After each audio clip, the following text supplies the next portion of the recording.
Welcome to Dr. Baliga's Philosophical Discourses, where we explore timeless ideas from some of the greatest minds in history.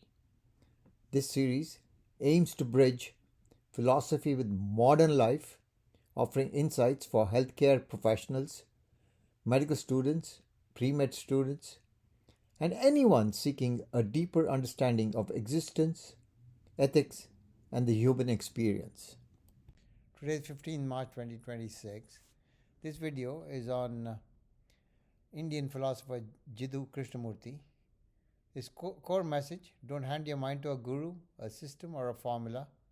Watch yourself directly, and freedom begins there. He lived between 1895 to 1986 in India. He was born in British India in a Telugu speaking Brahmin family, a sickly child who suffered recurrent malaria and was often treated as slow or dreamy.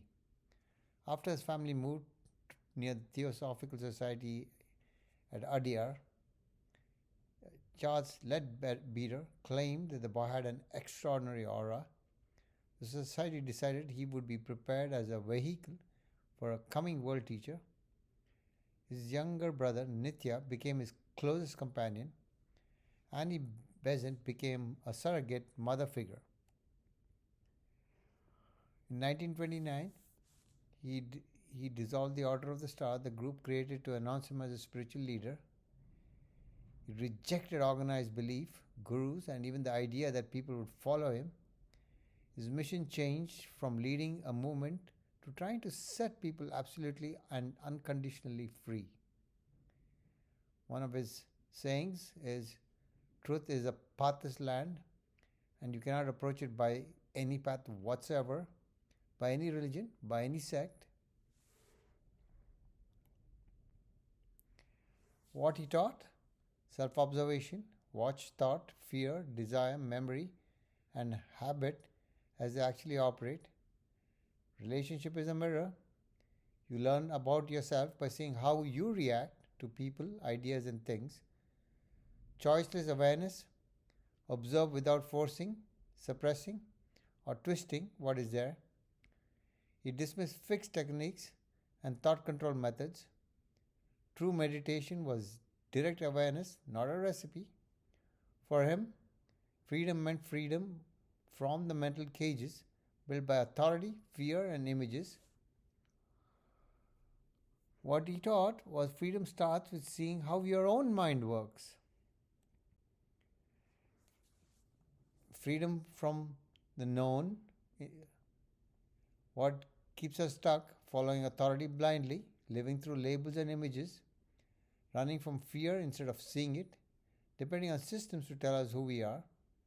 What he wanted instead was direct attention, psychological independence, seeing what is without distortion, inner change that is immediate, not postponed. And that is the core of the freedom from the unknown.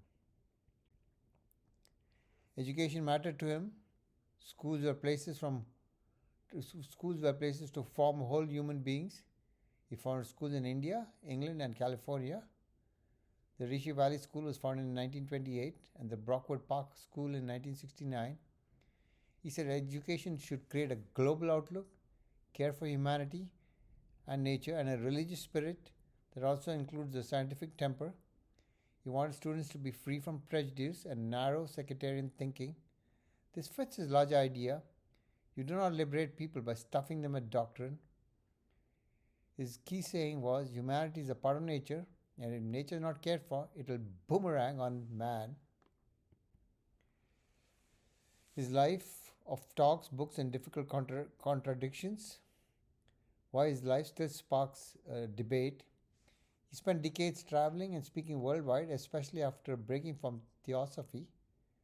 His books such as The First and Last Freedom, Commentaries on Living, and Freedom from the Known brought him to a wider audience. He formed important dialogues with people such as Aldous Huxley, Jawaharlal Nehru, the Dalai Lama, and the physicist David Bohm. His later years also included legal battles with Raj Gopal over property, publications, and control of his work. His private life and conduct led to criticism and serious questions about whether he fully lived what he taught.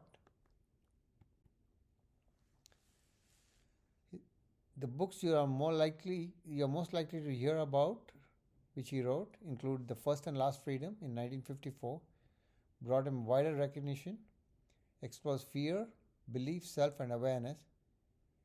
His second book was Commentaries on Living, written between 1955 to 1960. It's a series from conversations and reflections on daily life. And the third was Freedom from the Known, published in 1969, a concise statement of the idea that freedom begins when thought stops ruling everything. Why some people still find him powerful and why others remain skeptical. Why he still matters. He cuts past slogans and asks people to examine themselves directly. He tries to remove dependence on gurus, systems, and second-hand certainty. His language about attention, fear, and thought still feels modern. Why he is debated. Some felt his talks were more monologue than dialogue. He claimed almost nobody truly understood or lived the teachings. Questions about his private life and conduct complicate his legacy. He said to Nehru, "Read every word, every phrase, every paragraph of the mind as it operates through thought." For healthcare workers, what his ideas might offer in clinical life: self-observation is useful under pressure before reacting. Notice fear, image, prestige, and habit moving in the mind. Relationship is a mirror. Patient encounters can reveal our own assumptions and distortions in real time. Choiceless awareness does not mean passivity. It means seeing clearly before acting. He warns against authority can be translated carefully. Don't surrender judgment, even inside strong institutions. His schools aim for care for humanity, the environment, and a scientific temper, a useful triad for healthcare too. The key clinical takeaway: attention first, interpretation second, and ego last. As we conclude, remember that philosophy is not just for abstract thinking. It is a practical tool for enhancing our personal and professional lives. Join us next time as we explore another philosopher's journey and ideas. Thank you for listening, and until next time, keep reflecting, keep questioning, and keep growing.